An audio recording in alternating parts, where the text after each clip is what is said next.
రాను రాను మన ఆడపడుచులకు రక్షణ లేకుండా పోతుంది.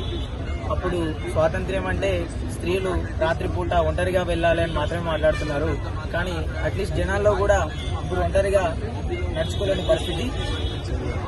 మొన్న నిర్భయ కావచ్చు, నిన్న దిశ కావచ్చు, ఈరోజు మౌమిత కావచ్చు, రేపు మన ఇంట్లో అక్క చెల్లెలు కావచ్చు, రేపు మన తోటి విద్యార్థి కూడా కావచ్చు. సో ఇట్లా ఈ అత్యాచారాలని రోజు రోజుకి పెరుగుతూ పోతున్నాయి. వీటిని కట్టడియాల్సిన అవసరం ఎంతో ఉన్నది. ఈరోజు జరిగిన అన్యాయం ఒక సామాన్య స్త్రీకి, ఒక డాక్టర్కి మాత్రమే కాదు.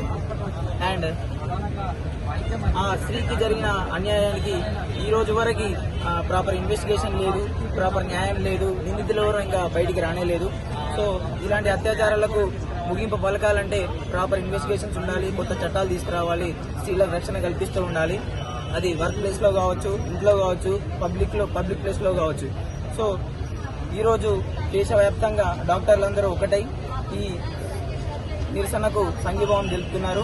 ఈరోజు వరంగల్ తరఫున Anantalakshmi ayurvedic medical college TS జుడాతో ఐకమత్యమై ఈ పోరాటాన్ని నిర్వహిస్తున్నాము.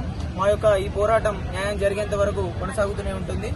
మాకు ప్రతి వ్యక్తి నుండి, ప్రతి మహిళ నుండి, ప్రతి ఆడబిడ్డ నుండి సపోర్ట్ కావాలి. అండ్ ఈ మీడియా ద్వారా నేను ప్రతి ఆడపడుచుకు తెలియజేస్తున్నా, వారికి వీలైనంత దాంట్లో వాళ్ళకి వీలైనంత ఏదో ఒక ఇంట్లో కావచ్చు, బయట కావచ్చు, ఇక్కడ ఏదో ఒక రకంగా నిరసన తెలుపుతూ వాళ్ళకి వాళ్ళు ముందుకొచ్చి ఈ పోరాటానికి మద్దతు పలకాలని కోరుకుంటున్నాను.